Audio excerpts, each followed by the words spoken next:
Hello everybody! Today I have the pleasure of introducing my best friend, Ruby Seaman. When Ruby and I were in 6th grade, we made a promise to each other that we would introduce each other's senior speeches when the time came.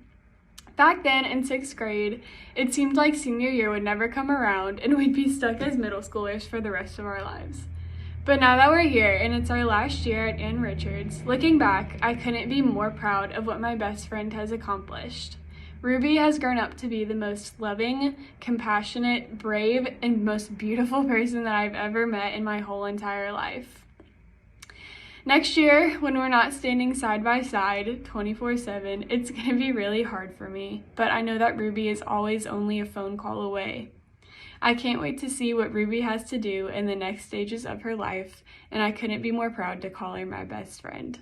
So without further ado, here's my best friend, Ruby Seaman. Hey guys! Like Ruthie mentioned, my name is Ruby. Even though you may have no idea who I am, I'm hoping that what I share today can resonate with some of you and make a difference in your way of thinking. Today, I want to discuss something that we've all probably heard a lot about, but that can sometimes be difficult for people to actually commit to, myself included. This is the very important practice of self-care. Now, when you think of self-care, what comes to mind first? Is it face masks, a relaxing bath, doing some yoga? All of these things are wonderful forms of self-care, but I believe the first step of self-care starts with your mindset. You can't practice any form of self-care without first having a firm sense of your self-worth, truly believing that you're worthy of taking care of yourself. This was something that I struggled with for a long time, so much so that I let my unhealthy mindset take control of my mental health. The first time I noticed my mental struggles really becoming a problem in my everyday life was somewhere near the start of second semester last year.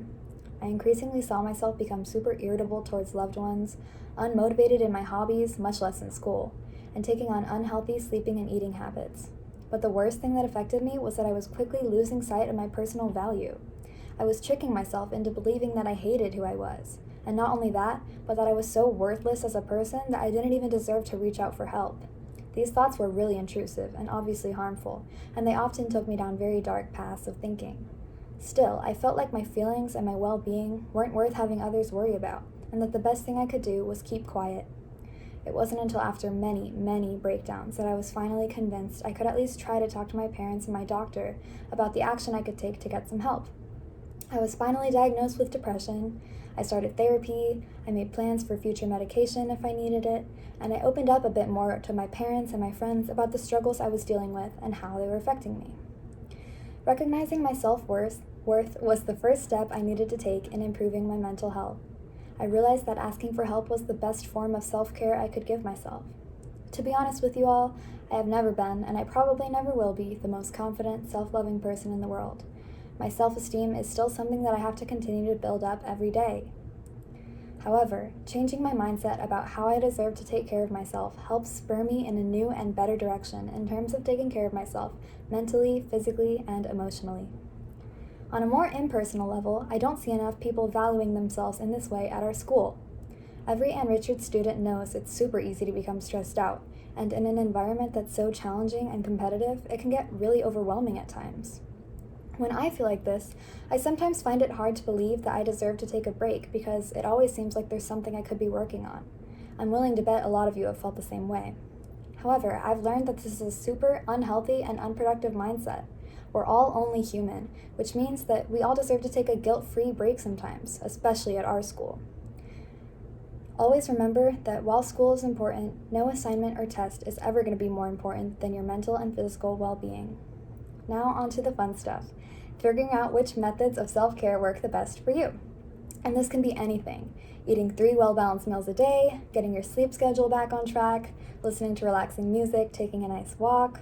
All of these are great examples of ways that you can prioritize and take care of yourself.